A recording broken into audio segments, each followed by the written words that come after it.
uniform synthesis is complete. You got me there. But that is an interesting perspective, though, on the synthesizing, or you can call it the replicating, I guess, of clothes or whatever materials, how it looks like on the microscopic scale.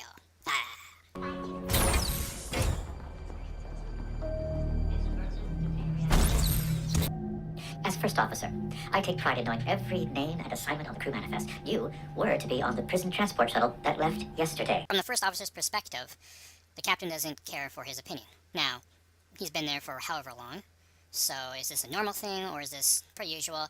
And, you know, eventually, if this continues, it's going to add up, or it's more and more so, where the first officer might not even ever give the captain his opinion on anything, which the captain would actually use. At the very least, you know, you can become disgruntled, disfranchised, maybe you won't do your job that hard, or you're looking to leave the ship, and then maybe a lesser quality first officer replaces, and it's always like, you know, good people around you. If you really just keep them away from you, where they don't want you to be their captain, they go elsewhere, you always bring in new people, or maybe they just stay there because job opportunities, this and that, where they're not going to, well, work that hard, because they're disfranchised, disgruntled, and all the other shit.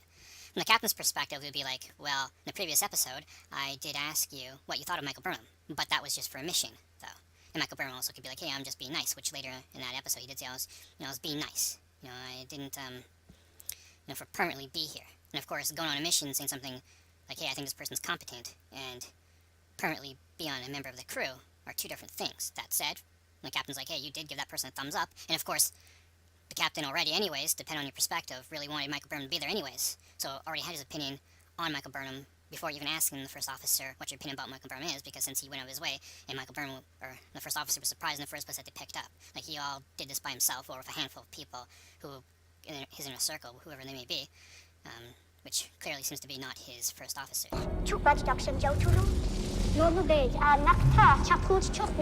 While I was watching that scene, I was like, why didn't they salvage their own ship?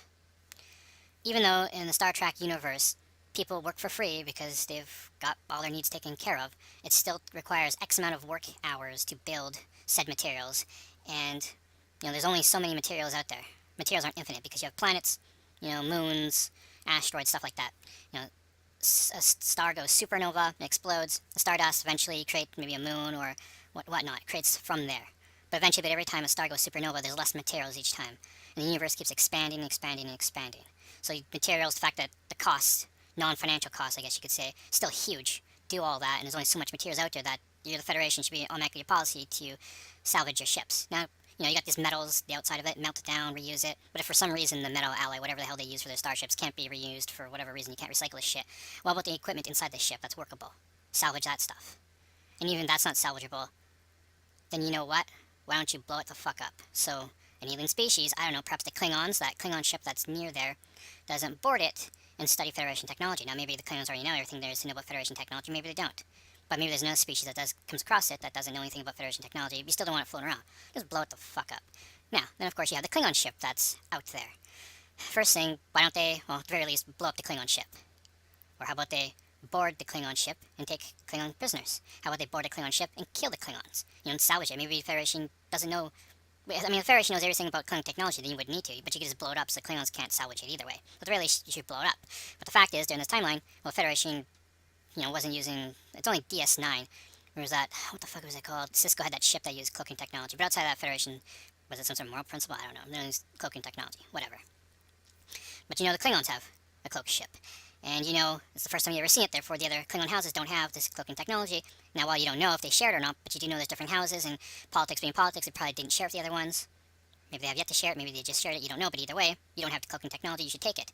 And of course, since the other Klingon houses don't have cloaking technology, you also deny the Klingons cloaking technology. Not to deal with those pesky birds of prey in the future, uncloaking and attacking Federation ships, because they won't have it. They should salvage it, at the very least. It's right there, but instead it's... Nope. Well,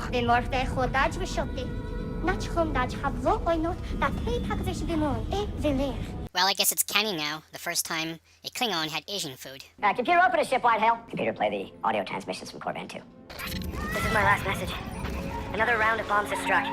The Flood is dead. Our bunker is collapsing. Mommy! Mommy! Wake up! Wake up! We're doing this. Computer, release a localized onirogenic penthrane mist into the containment pen. I'm gonna lop off its claws so you can figure out what makes this thing so good at killing Klingons. We've seen how it responds to aggression. Sedation protocol complete. Computer, open containment pen. Computer,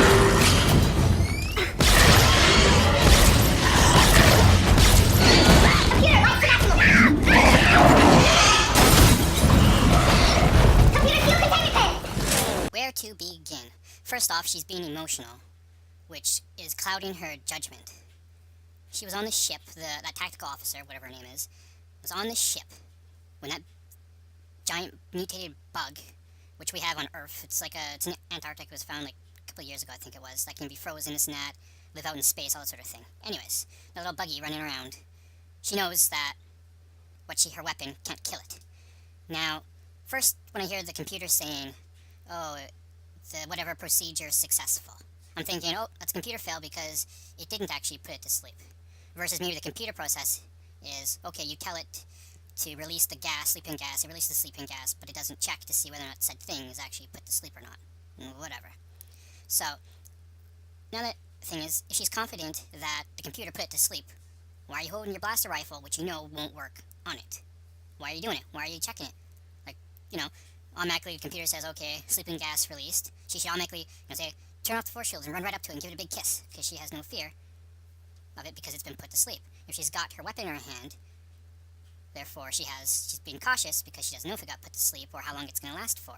And if you're being cautious, perhaps said character should have noticed the damn thing was moving right before the force shields came down, and therefore she should have said, hey, computer, force shields up.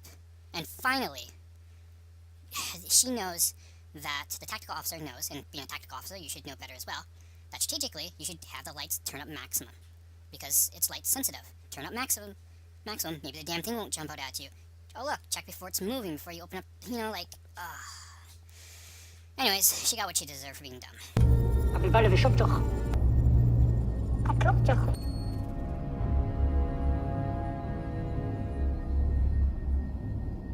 Ga je man, je toch?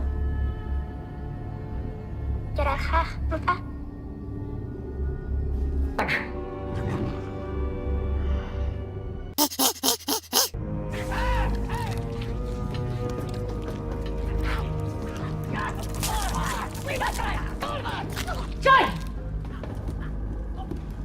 George began doodwich voor afgenoten. Zeg en dat kan Giorgio weglees. Groentjoe. Maak. Mocht wegmaak. So much for Klingon loyalty, right? But then again, there's two things there. Ugh, I can't talk. One, just there are Klingons who would stay loyal no matter what, and there are Klingons who are deceitful. Different human beings and Tellarites and even Vulcans. I mean, I don't ever recall seeing deceitful Vulcans. There's only been a handful of Vulcans here and there. I don't recall ever seeing any deceitful ones. I guess it's just all the bad Vulcans, they went to Romulus. AKA, I guess for the British, they went to Australia. They sent all the criminals to Australia. Australia is Romulus, and I guess the British Empire is Vulcan, or whatever. Send all the bad people away. In reality, all species are a mixture of far left, far right, good, bad, all this other stuff. So, yeah, there's going to be deceitful Klingons, there's going to be deceitful Romulans, deceitful humans, deceitful Vulcans. But in the Star Trek universe, it's Klingons are war-based and they're all about loyalty, but then you come across, once in a while, a handful of sneaky Klingons, but it doesn't mean just because one Klingon is sneaky that, the whole thing about the Klingon society about loyalty is bullshit. I mean, that was like, say, I imagine Worf would rather starve to death than break his loyalty. I mean, having loyalty, like there's people who are deceitful from the get-go, then there are those who are loyal, and then those, your loyalty is tested. You're starving to death. You are starving to death. Are you still willing to stay loyal or not? Most will be pragmatic and say no, because it's like some will take the extreme stance of, I will stay loyal, and if it means I starve to death, I starve to death. Others will be pragmatic, saying, okay, well, I want to live, so I won't be loyal, because it's either starve, blah, blah, blah, right? So, it's kind of like cannibalism. Would you ever eat another human being, unless you're an actual cannibal, want to be a cannibal, or you actually are eating people, it's going to be a no, right? Off the bat, no, I've never eaten another person. But if you are in the mountains, your plane crashed, and there's a, dead passenger right there, frozen, and it's either starve to death or eat their meat, what are you going to do? That's the exact same smile you had on your face.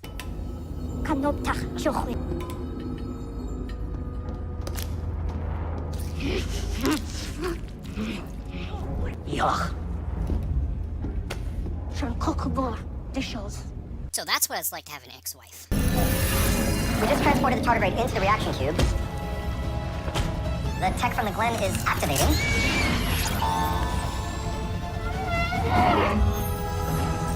The tardigrade is holding all these coordinates in its head.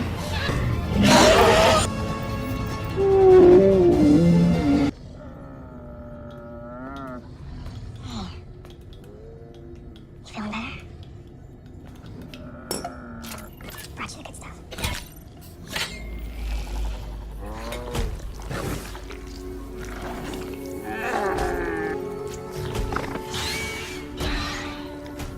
I'm sorry. Aw, poor thing. I have compassion for it. Now, some people may be like, ugh, it's just a bug, who cares? I mean, if it was a cute little puppy, being stabbed and stuff like that, I'd be like, have compassion for it. Might even want to stop it. But since it's an ugly-looking creature, who cares, right? That's a lot of people have compassion towards something that looks cute versus something that looks ugly, and they have no compassion for it. But empathy, you either have it or you don't. Now, some people have selective empathy, like some people who are racist only care about their species, but don't care about another species. Although when it comes to humans, we're the same species, just fucking skin color. We're 99.8% genetically the same or something like that, but whatever. Anyways, skin color racism is so stupid. No different than being racist based on hair color. Goddamn gingers, you better watch out. Stuff like that. Anyway, so you either have compassion or empathy for other life forms other than yourself or immediate family, or you don't, really. So, anyway, so feel bad for it. It's being, physically harmed. Now, we know in the original Star Trek timeline, they don't have that type of technology. They're not using it. So, makes you wonder, why? At the end of the day, do these bug creatures end up dying? You can't find enough of it? Is it too hard to mutate them, too dangerous to mutate them? Or do they just stop it based on moral reasons? I could see, like, Kirk, Picard, Sisko, definitely Janeway. Janeway was really anal about sticking to Federation policies, and Archer all saying no to using another life form just to transport, just to, go here and there really fast. They'd be against it. So I could see that being original timeline Federation. But the Kelvin timeline Federation, I could see everything be, like, completely different. Therefore, they will have this type of technology.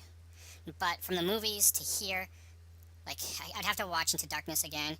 Like, 'cause some people think maybe this is the Kelvin timeline, but the whole, the thing is coming, this and that war is coming. But then, in this timeline, this is 10 years before the original series. It's supposed to be 10 years before the original series. But then, if this was the Kelvin timeline, then the whole Into Darkness doesn't make sense, does it? Because they're already at war with the Klingons. Unless they go to war during this franchise part, and then they go out of war, and then it's like another war is coming. Right? But, I don't know. But yeah, sad for the bug creature. But yeah, if it was a puppy, anyone who thinks, no, who cares, it's an ugly looking bug. But if it was a puppy, a lot of people who think, who cares about that insect would be like, yeah. Now, if you want to be thumbs up to the system based on strategic reasons, then whether it's a puppy, a baby, then it doesn't matter.